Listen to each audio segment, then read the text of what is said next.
You know black raspberries, and surely you know peaches, but do you know the difference between a gooseberry and a currant? Mike and Cathy Pullins do, and they also know how to adjust their plans for the family farm based on the unexpected interest they receive from hours away. Hi, I'm Dave Price, and this is the American Farmland Owner Podcast. The Pullins customer base is not Urbana, Ohio, where they're located, or not just Urbana, or not just Champaign County. The reason that they call their operation Champaign Berry Farm, the Pullins will share with us how they are now meeting a need for the region for this bigger, broader customer base. But one of the bigger concerns they have is who will take over this when it's time to retire. After all, they have been doing this for 3 decades now.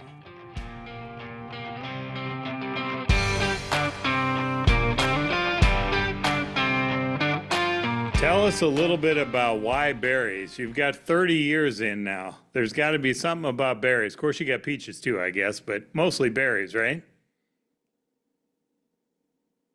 Go ahead. Well, the project started about 30 years ago, and really was our oldest son's 4-H and FFA project.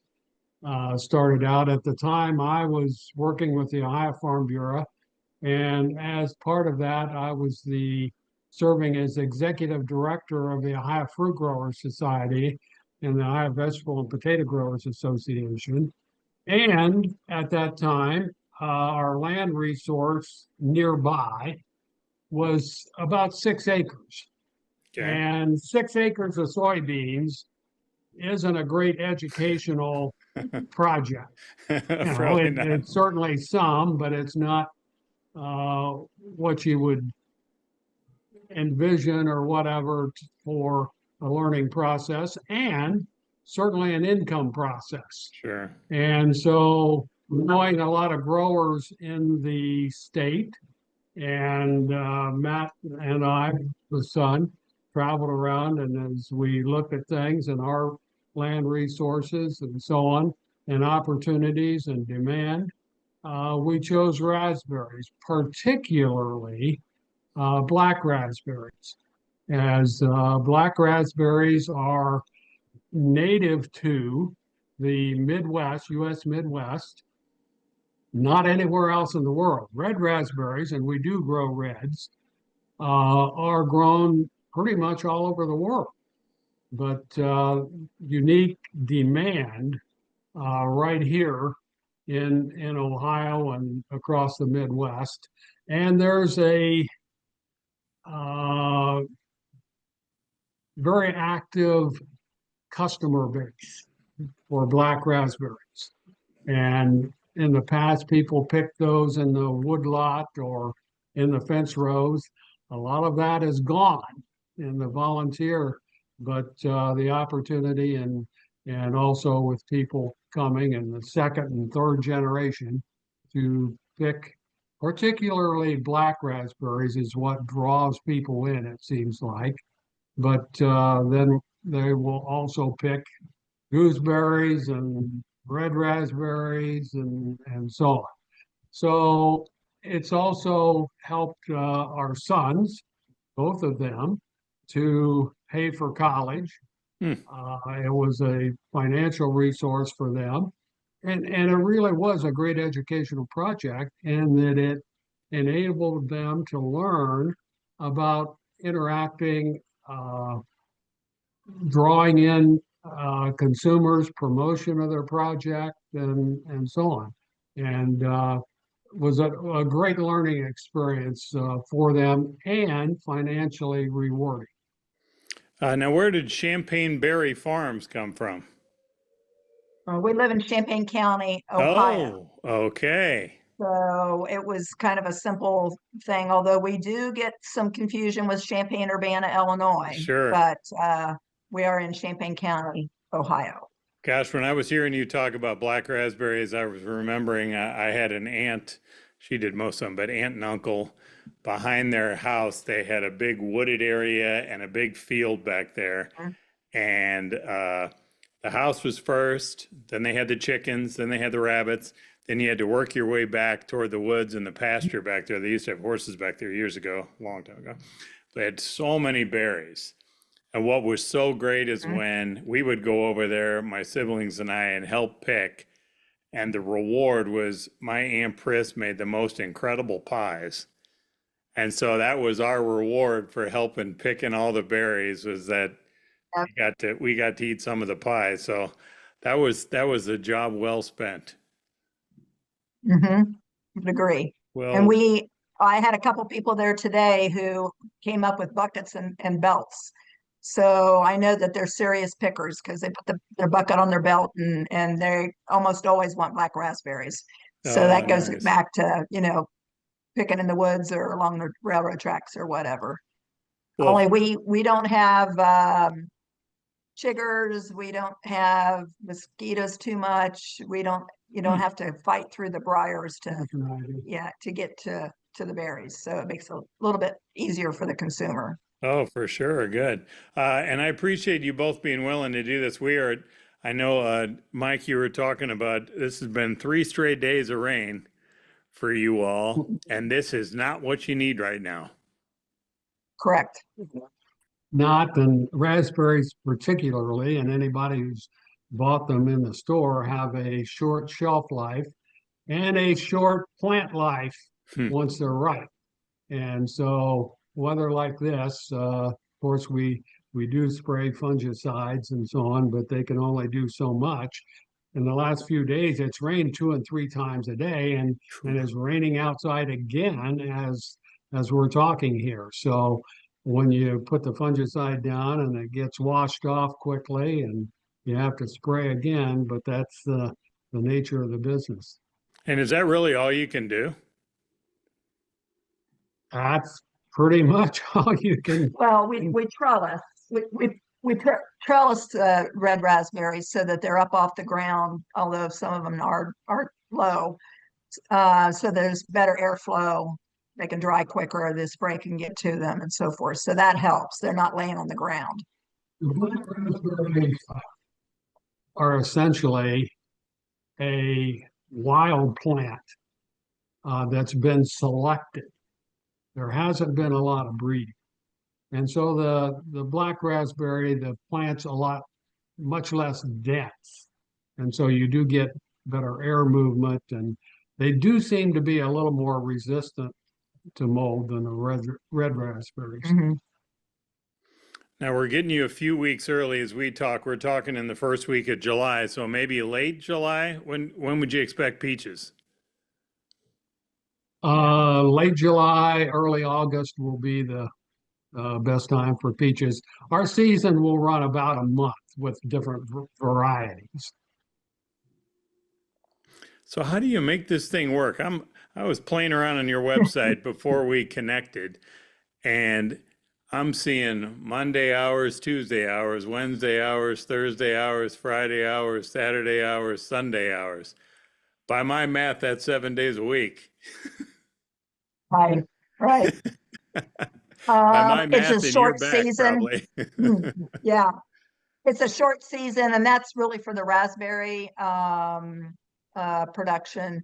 And it's a short season. We want to get everybody in and out so that we can get much picked as we can. So it's just what we do. And we've got some good staff that Mike and I usually cover Sunday, but some good staff that comes in and helps us with sales and so forth on those days. For raspberries specifically, what's the growing season? You mean how many days or how many weeks or Yeah, but how many weeks would you say? From start to end around 3. About 3. We do have a late black raspberry that some years will extend that to 4 weeks. But then we also have both red and black raspberries that will produce on the primocane. And that gives us a smaller, but a fall season. And a second black raspberry crop, let's say August, and a red raspberry crop in September. So that does benefit if people miss Mhm. the first harvest. They have another opportunity, and it's a little less hectic in the fall. Okay. The other black raspberry crop does coincide with the peach crop, and so that benefits both crops.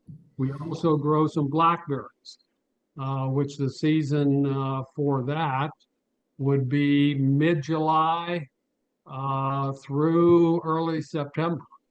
And so we do have, and it's not as intense, but we do have crops most of the summer. And Okay. the red So, raspberry crop in the fall can go into late October, depending on the weather.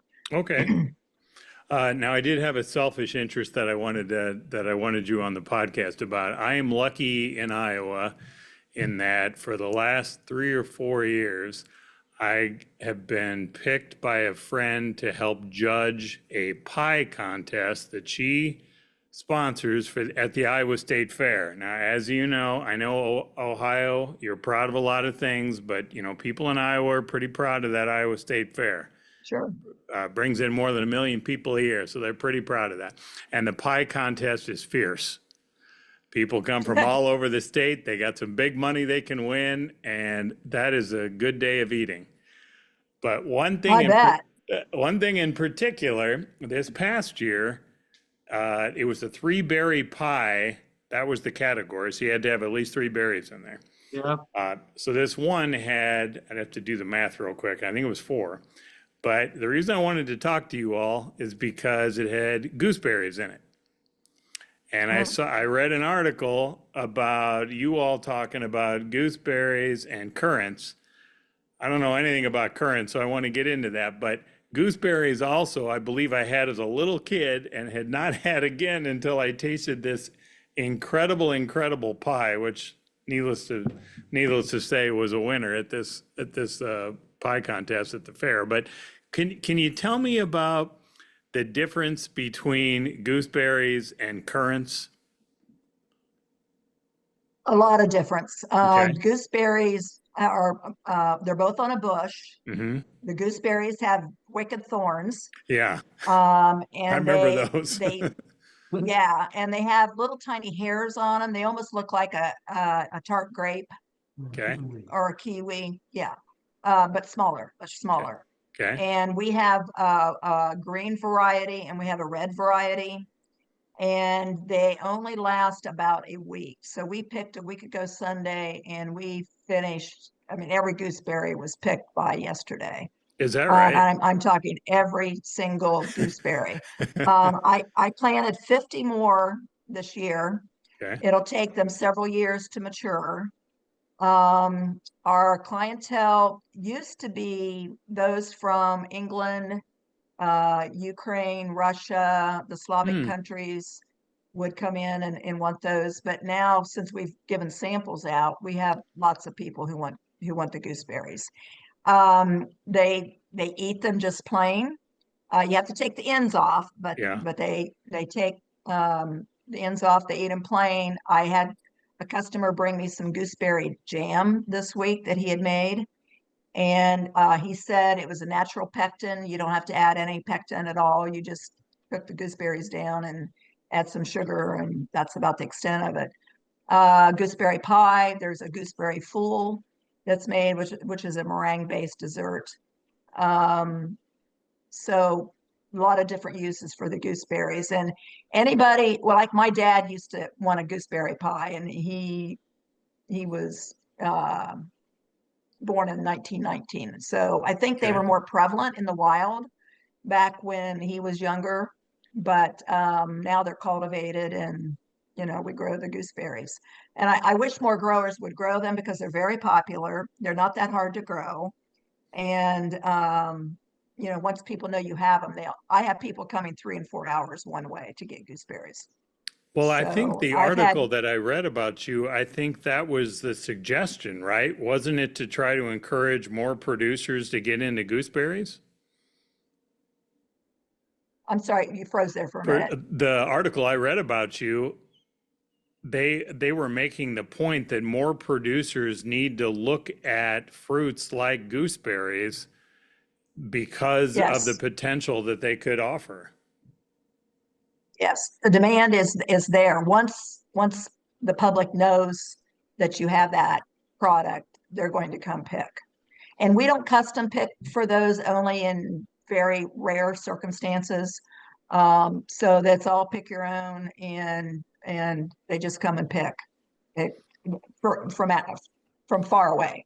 I think one of the benefits and your own experience as a judge there, mixing sweet fruit and tart fruit in a product is very beneficial to both. Our favorite cobbler is actually peaches and blackberries mixed in a cobbler. Oh, You heck have the yeah. sweet Yes, and sir.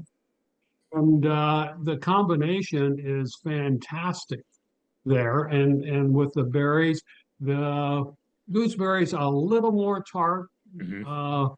Wild gooseberries are very, very tart. The uh, common ones that are raised by growers and so on are not as tart and so on. But really, it's not an acquired taste, but it's a taste and flavor and so on, great for mixing, or for some people who like things that are a little tart, whether it's apples or whatever. It's a great fruit. What And is you the asked about currants. Yes, can I You ask want you me to one talk about question about currants? gooseberries Sure. before we get into currants? What do you think it is? What is the hesitance, the resistance that more folks aren't growing? Is it lack of awareness? What do you think it is? Are they difficult?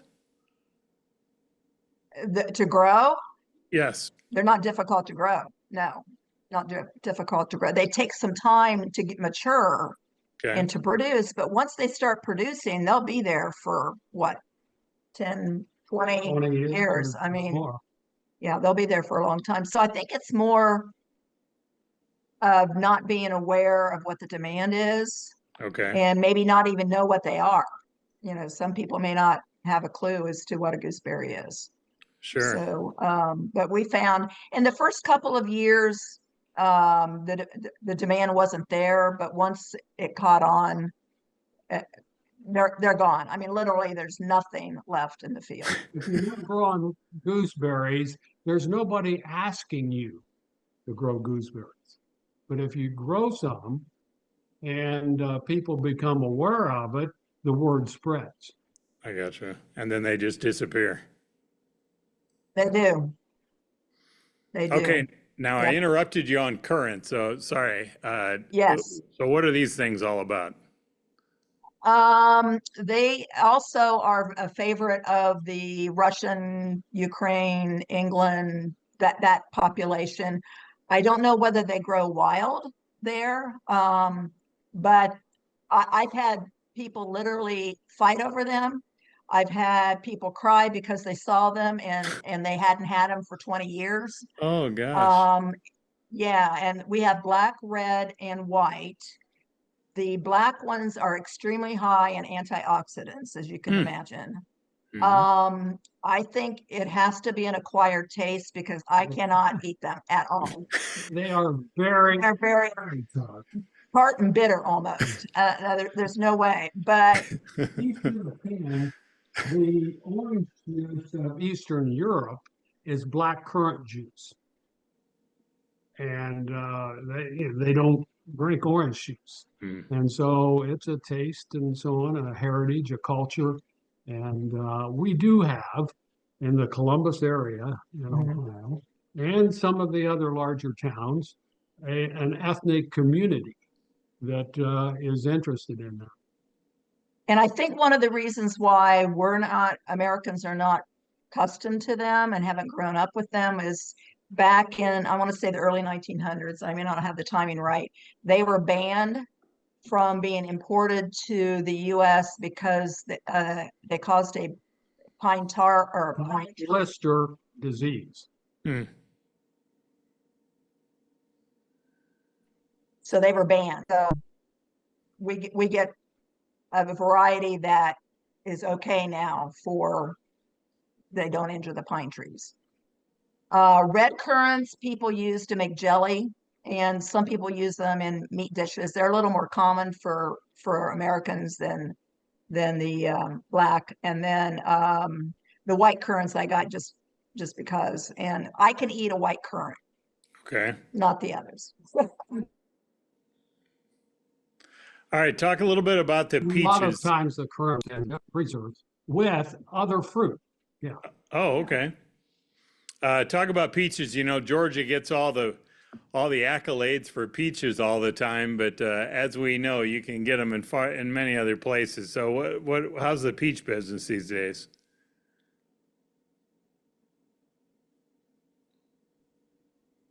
Well, we is at the encouragement of our other son there, who encouraged us to try growing peaches. We in 2015, we purchased a farm where we now live that's on a ridge. It's a glacial ridge here in Ohio, and had a nice slope. And we did start before that an experimental plot with about 18 different peach varieties to see what would be best. And there's been a lot of peach breeding for winter hardiness in the last 30 years. Back in the 60s and so on, the peach industry was nearly wiped out here in Ohio and Pennsylvania and so on, with some extremely cold winters where it not only killed the peaches, but the trees were actually killed. And since then, there's been a lot of breeding. The main area of production in Ohio is north along Lake Erie, where the temperature is moderated, and peaches are more likely to succeed year in and year out. But we do have a site here in central Ohio with a nice slope, and so far we've not had a crop every year, but most years. And when you have a crop of peaches, it's financially and socially and customer wise very rewarding. Mm-hmm. And they are a lot of work. I mean, you have to prune regardless of whether you have a crop or not. However, and then we had so much bloom this year that I think we spent almost 2 months thinning bloom, and then we went in and thinned the peaches themselves. So, but that's so we can have some size to the peaches, and the customers will appreciate it more because they're not small. What made it so good this year? Well, last year was probably our best crop, but it was a dry year. And any fruit in a dry year will concentrate the sweetness and flavor. And even though we had good size, we had excellent sweetness and flavor in our peaches. The other point is that here locally, we pick peaches and sell them that day in most cases. And that's a whole different game than New Jersey, Georgia, and so on, where they're selling wholesale, and those peaches travel. And of course, peach is very, very fragile once it's ripe. And so they are picked greener, and it's really a different fruit when you pick it off a tree. What's your travel area, would you say? Most of the folks who are coming to your place, from where? How wide is that circle? Are you talking peaches or in general everything? I'd probably say the whole shebang. All across Ohio. We have people come in from West Virginia, which is sometimes 3 hours, sometimes longer or further away. I have had customers from Virginia. However, they had a farm here in Ohio, so they came back. Okay. So you might not have been the to only visit the reason. farm. Coordinated their timing when our berries and so on were ripe. So Right. So most in Ohio, but we have people traveling 2 and 3 hours in Ohio to get to us. And we're in west central Ohio. We're west of Columbus, about 40 miles. So, Yeah. and we're very close to a number of interstates and some state highways. So we're easy to access. And that I think makes a difference too. And we have most of our customers, maybe 2/3, are within 50 miles. Okay. That's a pretty good distance Yeah. Oh, yeah. too. We're 35, 40 miles from downtown Columbus, that has 1.5 million people, and we're 20 mile from a number of other cities in west central Ohio, 20 miles from Marysville, Bellefontaine, Piqua, Springfield, Dayton. London, 30 mile from Dayton. And so while we don't have a lot of population within 10 mile, within 20 to 30 mile, we have a very significant population. And people will travel. They cannot get black raspberries in the store, or good raspberries or local peaches in the store. And so they're happy to travel 50 mile and more to get the product. And we mentioned about the need for gooseberries. We also have a need for more farmers to plant black raspberries. We're not going to live forever. And I am concerned about what our customer base is going to do when we're not able to do the farming. So our sons that helped start and so on are professional people. One's an engineer and one's an executive banker. And our daughter, who was never interested, is also a business consultant with a major business consulting company. So they may, our sons at retirement, come back to the farm. We have in the meantime, and with the berries, with our other jobs, with their jobs and their spouses and so on, we have significantly expanded our row crop farm. So we have about 1,900 acres total there now, and it's possible that one or both of them would come back at retirement and with their professional jobs, as I did after 33 years with the Farm Bureau. We've expanded and grown. It's a great secondary profession for a lot of people, and whether that's military or professional people and so on, it's a great secondary profession.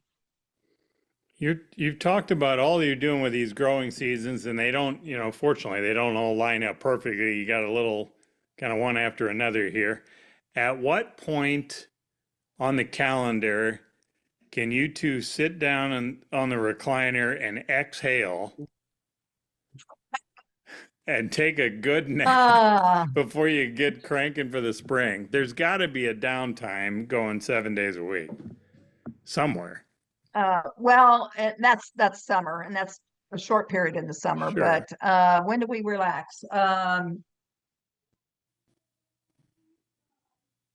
November. We got crops, and so that harvest usually takes place in November. But that's more winter and spring, and even in the winter and spring, we do have pruning and other activities. Yeah. Herbicides are applied to the raspberries actually in late winter, early spring, and so on. But those jobs and roles aren't as time sensitive, certainly as harvest or some other crops and so on. So it's not as intense. So what's And we enjoy staying busy. I think that's if I'm not I might go fishing once or twice a year. I'm not a golfer. You got to be doing something, and especially to survive and stay healthy. How about you close us out talking about surviving and staying healthy? You know, we're talking to you while you two are shoulder to shoulder. You have worked together for all of these years together. And I hope that's a good sign that you're willing to sit down and talk to us together, that you're not trying to kill each other. How do you, No, how does that part of it work? Because you're dealing with all kinds of stressors. Any running a business is going to be stressful, but you have all the unpredictabilities of weather and pests and all kinds of stuff, right? How does that, how do you make this part of it work so that you're not at each other's throat? I think we both have different roles in what we do. Mike is the grower. He's the manager of the herbicides and all the chemicals, and he knows the ins and outs of all of that. I do more of the let's get people in here to get the job done, do the payroll, do a lot of the selling. If we happen to have extra peaches, I've got contacts that I connect with and sell the peaches and so forth and so on.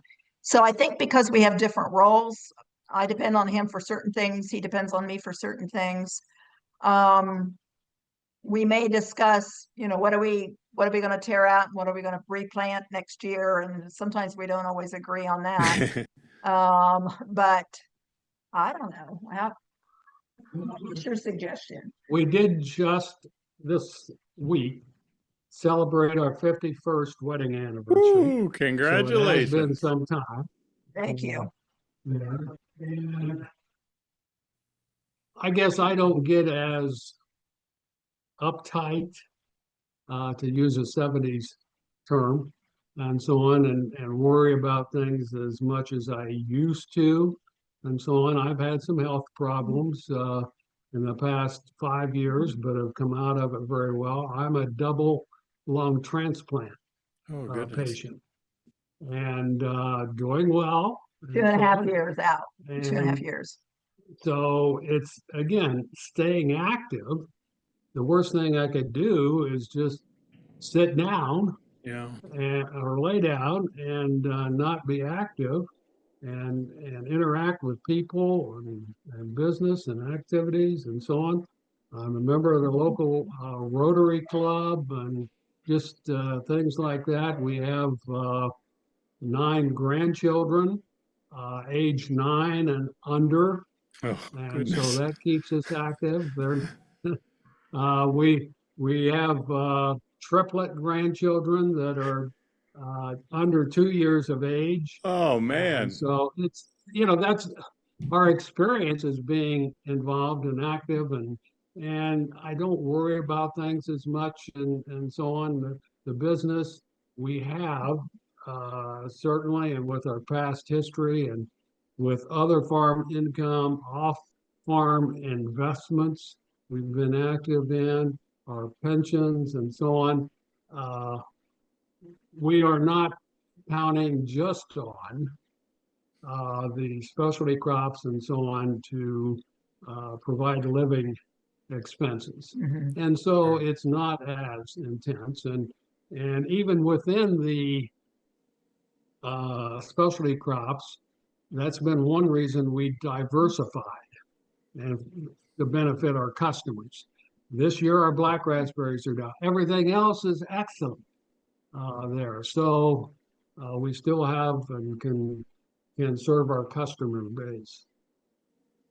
And I think once I witnessed what Mike went through, and I pray a lot, and I think that puts life in perspective in that, so the black raspberries aren't really good this year. And in the whole grand scheme of things, everything's doing well.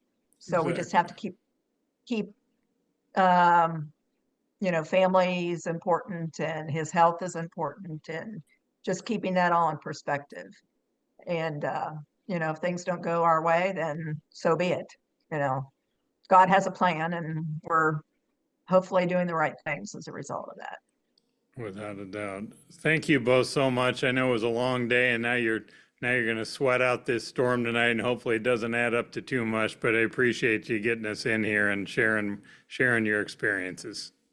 No, you're quite welcome. Appreciate the opportunity to share and encourage. A lot of what we try to do is encourage other growers, and in today's world, it's easy and more needed to share information among growers. And people that are interested in starting something new or whatever, there are mentors and information out there a lot more so than it was for us 30 years ago. Oh, that's promising. That's good to hear. And you're just doing it today. So we appreciate you both. Thank you so much. You're quite welcome. Thank you. Thanks for the opportunity. Learn more about Champaign Berry Farm in our profile piece about Mike and Cathy. It's in our weekly newsletter at AmericanFarmlandowner.com. You can also find a recipe that they share for raspberry cobbler. Check it out at AmericanFarmlandowner.com. Thanks for listening. Thanks for supporting our family farmers. And thanks for caring about the future of our farmland.